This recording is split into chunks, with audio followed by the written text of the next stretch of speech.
ఈ రోజున civil services day. Happy civil services day to all the civil servants and aspiring civil servants. ఎవరైతే civils కోసం prepare అవుతున్నారో, government services కోసం prepare అవుతున్నారో, ప్రజాసేవలోనే తమ జీవితాన్ని గడపాలని కోరుకుంటున్నారో అందరికీ కూడా సివిల్ సర్వీసెస్ డే శుభాకాంక్షలు. ఇక్కడ ప్రజాసేవే తమ శ్వాసగా ప్రజల కోసం ఎన్ని కష్టాలు ఎన్ని కడగళ్ళు వచ్చినా ప్రతిరోజు జీవితం గడిపే చాలామంది గొప్ప గొప్ప సివిల్ సర్వెంట్స్ని స్మరించుకోవాల్సిన రోజు ఈరోజు. ఇటువంటి రోజు ఏప్రిల్ 21 అని చెప్పుకోవడానికి మనం సంతోషపడాలి. అయితే మీరు చూసారు, మన లాక్డౌన్ టైంలో ఇంత కష్టంలో కూడా ఇండియాలో మనకు కనీస అవసరాలన్నీ ప్రతిరోజు మన జీవితం నడుస్తుంది అంటే దానికి కారణం సివిల్ సర్వెంట్సే. సర్దార్ వల్లభాయ్ పటేల్ గారు ఈ మాట ఎప్పుడో చెప్పారు, స్టీల్ ఫ్రేమ్ ఆఫ్ బ్యూరోక్రసీ అని చెప్పి. ఇండియన్ బ్యూరోక్రసీ అంత స్ట్రాంగ్గా ఉండబట్టే ఈ రోజున మనం ఈ మాత్రం సుఖ సౌఖ్యాలతో ఉన్నాం, ప్రపంచం అంతా ఇలా అయిపోతున్నాం. ఇట్లాంటి పరిస్థితుల్లో సర్దార్ వల్లభాయ్ పటేల్ గారు 1947లో ఏప్రిల్ 21 రోజున ఐఏఎస్ ప్రొబేషనర్స్కి స్పీచ్ ఇచ్చారనమాట, సివిల్ సర్వీసెస్ ప్రాముఖ్యత గురించి. దాంతో ఏప్రిల్ 21న ప్రతి సంవత్సరం మనం సివిల్ సర్వీసెస్ డేగా జరుపుకుంటాం. అండ్ మీ అందరికి తెలుసు, ప్రతి సంవత్సరం ఏప్రిల్ 21న ప్రైమ్ మినిస్టర్ పబ్లిక్ అడ్మినిస్ట్రేషన్లో బాగా పర్ఫామ్ చేసిన, అంటే వాళ్ళ డ్యూటీస్లో బాగా పర్ఫామ్ చేసిన సివిల్ సర్వెంట్స్కి అవార్డ్స్ ఇస్తారనమాట. సో కనీసం కష్టపడి పనిచేసిన సివిల్ సర్వెంట్స్కి, ఎందుకంటే ప్రజాప్రతినిధులు పొలిటీషియన్స్ వీళ్ళందరూ చేసిన దాన్ని చెప్పుకుంటారు, కానీ సివిల్ సర్వెంట్స్ మాత్రం వాళ్ళు చేసిన మంచి పనులన్నీ అలా కనుమరుగు కాకుండా ప్రైమ్ మినిస్టర్ ఈ రోజున వాళ్ళని పొగుడుతారు, వాళ్ళ కోసం అవార్డ్స్ ఇస్తారనమాట. And people behind the curtain, people behind the screen are civil servants. Behind the screen పనిచేస్తూ ఎంతోమంది జీవితాన్ని అనిత్యం కాపాడే సివిల్ సర్వెంట్స్ అందరికీ మనం ఈరోజు జై హింద్ చెప్తాం. అండ్ ఈ అవార్డ్స్ వల్ల, ఇలా ప్రైమ్ మినిస్టర్ అవార్డ్స్ ఇవ్వడం వల్ల మరింత మంది స్ఫూర్తి పొందుతారని కూడా కోరుకుందాం. అయితే భారతదేశంలో గొప్ప గొప్ప సివిల్ సర్వెంట్స్ ఎవరెవరు ఉన్నారు మీ అందరికి తెలుసు. కొంతమంది పేర్లు ఇక్కడ నేను చెప్పాలనుకుంటున్నాను. దూవూరి సుబ్బారావు గారు, ఆయన ఆంధ్రప్రదేశ్ నుంచి 1972లో ఐఏఎస్ అయ్యారు, కంట్రీ ఫస్ట్ ర్యాంకర్. అండ్ ఆయన ఆర్బీఐ గవర్నర్ కూడా అయ్యారు, 22వ గవర్నర్ ఆర్బీఐకి ఆయన. సో మన దువ్వూరు సుబ్బారావు గారు మనందరికీ ఆదర్శం. ఆ తర్వాత మనందరికి తెలుసు లోక్సత్తా జయప్రకాష్ నారాయణ గారు, ఆయన కూడా చాలా సివిల్ సర్వీసెస్లో ఉన్నప్పుడు చాలా గొప్పగా పనిచేశారు. ఆయన ఇప్పటికీ కూడా ఆయన జిల్లా కలెక్టర్గా చేసిన ప్రాంతాల్లో ప్రజలు ఆయన ఇప్పటికీ కూడా గుర్తుపెట్టుకుంటారు.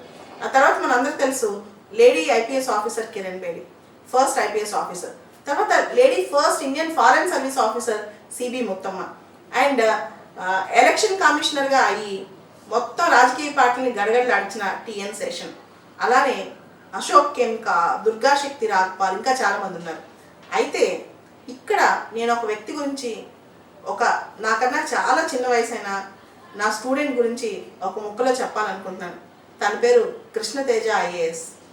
చాలామంది సివిల్స్ పాస్ అయిన తర్వాత స్టేట్ క్యాడర్ రాకుండా వేరే స్టేట్కి వెళ్ళాల్సి వచ్చినప్పుడు చాలా బాధపడేవాడు.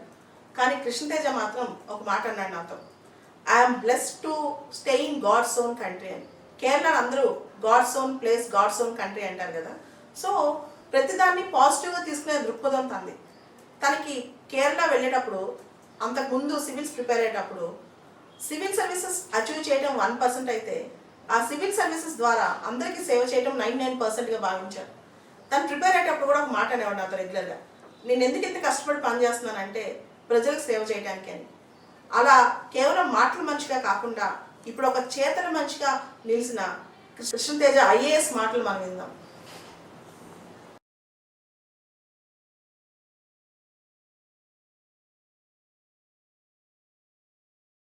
Hi, I am Krishna Teja, student of Balata Madam. First of all, happy Civil Service Day to all of you. It's almost 5 years I am into service now. It's lot of experience, lot of learnings and everything. And to all the students who are preparing for civil service, I would like to put forward a small advice or suggestion as your senior and as your brother. See, many people are writing this examination thinking that it is a good career. If you're really thinking that it is a good career, please don't write this exam. You can write this exam if you want to serve the people of this country. And I'm going to tell you one thing, every day, whatever job, either you are in IAS or IPS or IRS or any other service, is going to be a day of challenge. You have to come forward, We have to work for the people. And whoever feels that this is going to be a good career, a comfortable career, this is not even a right option. But whoever feels that this is the job where you can serve the people, I am saying that IAS, IPS, IRS, and all civil services are the best options you can opt for. So, my humble request to all of you is please inculcate a notion of serving the people and then start preparing. Automatically, success will reach you. Thank you so much. Have a nice day.